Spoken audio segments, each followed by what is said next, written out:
কেইটামান তিতা সত্য কথা।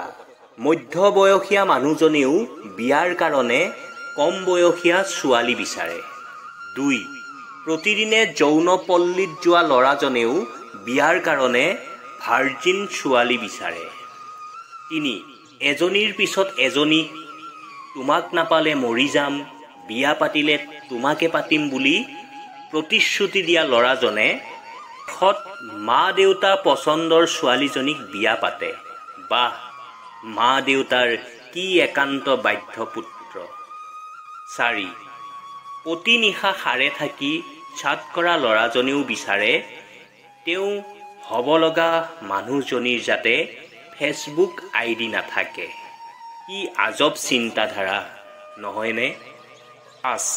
এজনী ধৰ্ষিতা ছোৱালী কোনো ঘৰৰে বোৱাৰী হোৱাৰ অধিকাৰ নাৰাখে, কিন্তু নিয়মিত যৌনপল্লীত যোৱা ল'ৰাজন ঠিক সময়মতে বিয়া পাতি সংসাৰ কৰি আছে। আমাৰ সমাজৰ কি অদ্ভুত মানসিকতা। 6. এজন ল'ৰাই 30-40-50 বছৰলৈ বিয়া নাপাতিলেও কোনো কথা নাই ওচৰ চুবুৰীয়াৰ, কিন্তু ছোৱালী এজনী 20 বছৰ হ'লেই নিজৰ মা দেউতাতকৈ কাষৰ খুৰীমা আৰু আইতাহঁতৰ টোপনি নহা হয়।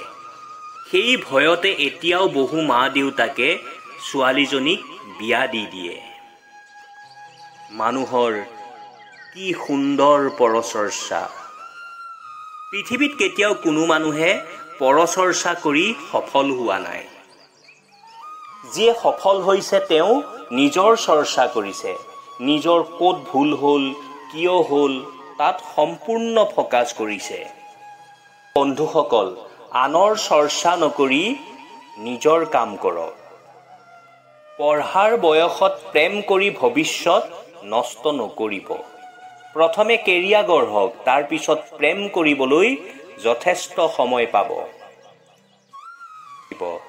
টকা নাথাকিলে কোনো সম্পৰ্কই নীতিকে। নিজৰ চেহেৰালৈ অহংকাৰ নকৰিব, কাৰণ মৃত্যুৰ পিছত আপোনাক চুই গা নোধোৱাকৈ ঘৰত কোনো নোসোমায়। তুমি যদি ভিতৰৰ পৰা ভাঙি পৰিছা, তথাপিও আনক সেইটো বুজিব নিদিবা, কাৰণ মানুহে ভাঙি যোৱা ঘৰৰ ইটা পৰ্যন্ত খুলি লৈ যায়। কাৰোবাক পাহৰি যোৱাটো কঠিন কাম নহয়, কিন্তু কাৰোবাক চিনি পোৱাটো সঁচাকৈ খুবেই কঠিন। যাক নিজতকৈও বেছি ভাল পোৱাৰ আৰম্ভ কৰিব, তেওঁহে সকলোতকৈ আগে অৱহেলা কৰাৰ আৰম্ভ কৰিব। আৰু যাক বেছি বিশ্বাস কৰিব, তেওঁ এদিন আপোনাৰ বিশ্বাস ভাঙি দিব। পৃথিৱীত ইমান মানুহ থকাৰ পিছতো মাত্ৰ এজন মানুহক মিছ কৰা, ফিল কৰা, কল্পনাত ৰখা, গোটেই দিন ভাৱনাত ৰখা, এই অনুভৱটো খুবেই সুন্দৰ।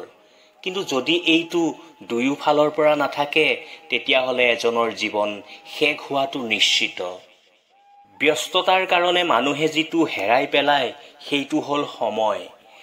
ক্লান্ত হৈ মানুহে যিটো হেৰাই পেলায় সেইটো হ'ল শক্তি।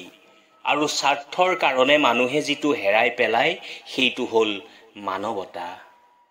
মানুহে বিচাৰিলে যদি সকলো পাই গ'লে হয়, তেতিয়া অপেক্ষাৰ কোনো মূল্য নাথাকিলে হয়।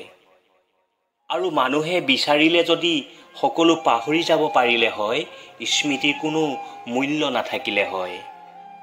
3টা লক্ষণ দেখিলেই বুজিব পাৰিব আপোনাৰ কপাল ভাল। 1. যেতিয়া আপুনি বুজিব পাৰিব আপোনাৰ বাহিৰে আপোনাৰ আপোন কোনো নাই। 2. যেতিয়া আনৰ কথাত আপোনাৰ কোনো ফিল নহয়। 3. যেতিয়া আপুনি কঠোৰ পৰিশ্ৰম কৰাৰ আৰম্ভ কৰিব। শেষত এইটোকে কৈ সামৰণি মাৰিছোঁ। মুক্ত কৰি দিলোঁ তোমাক, যাব পাৰা বহু দূৰ। ভাল পাওঁ বহু তোমাক, ভাল নালাগে আনৰ সুৰ। সুখত যদি থাকা তুমি আহিব নালাগে ঘূৰি, নোপোৱাৰ বেদনালৈ জীয়াই থাকিম অকলে বিচনাত পৰি।